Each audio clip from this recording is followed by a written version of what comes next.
আজকে আমি দুই ধরনের মোমো বানাবো। একটা হচ্ছে চিকেন মোমো আর একটা হচ্ছে ফিশ মোমো, এবং দুই কৌশলে তৈরি করব। প্রথমে চিকেন মোমো বানানোর জন্য চিকেনের কিমা নিয়ে নিয়েছি। এর সাথে দিয়ে দিব পেঁয়াজ কুচি,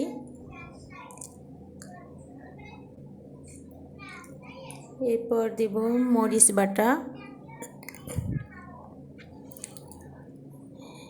এরপর দিয়ে দিচ্ছি আদা রসুন জিরা বাটা,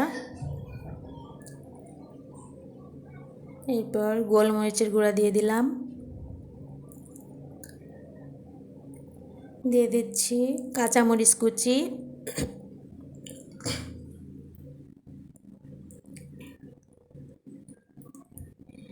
এরপর একটু সয়া সস দিয়ে দেব,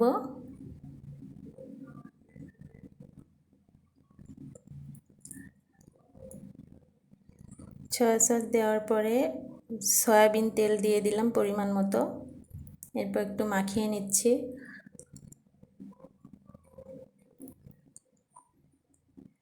এখন দিয়ে দিব পরিমাণ মতো ম্যাগি মশলা, এরপর দিয়ে দিচ্ছি পরিমাণ মতো লবণ। এবার সুন্দর করে মাখিয়ে নিব। এখন আগে থেকে মেখে রাখা ময়দা থেকে ছোট্ট করে লেচি নিয়ে একটা রুটির মতো তৈরি করব, এবং তার ভিতরে চিকেনের কিমা দিয়ে মোমো তৈরি করে ফেলব।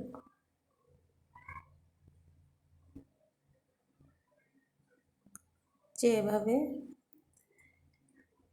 হালকা কুচি কুচি দিয়ে মোমো তৈরি করছি। আসলে এটা তৈরি করতে করতে সুন্দর হয়, বারবার তৈরি করতে করতে শেপটা সুন্দর আসে। আমার খুব একটা ভালো আসেনি, যাই হোক সবগুলো এভাবে বানিয়ে নিব।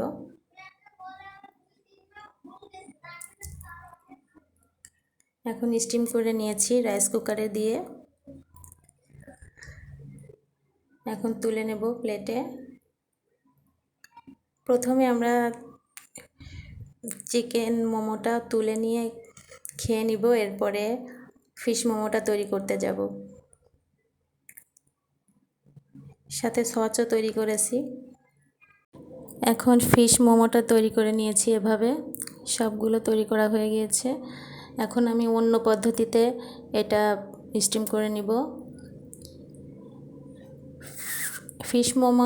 ফিশটা চিকেন কিমা যেভাবে মাখিয়ে নিয়েছি ঠিক একইভাবে মাখিয়ে নিয়েছি।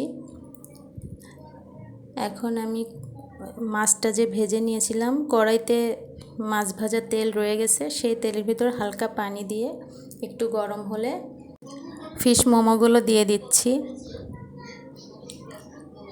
এভাবে সবগুলো দিয়ে দেওয়ার পরে কিছুক্ষণ জাল করে নেব। জাল হয়ে যখন তেল ফুটে আসবে, মোমোগুলো একটু ভাজা ভাজা হয়ে যাবে, তখন আমি মোমোগুলো তুলে নেব। এই যে তেল ফুটে এসেছে, হালকা ভাজা ভাজা হয়ে গেলে আমি তুলে নিচ্ছি। এই তো হালকা ভাজা ভাজা হয়েছে, এজন্য খেতেও অনেক মজা হয়েছে।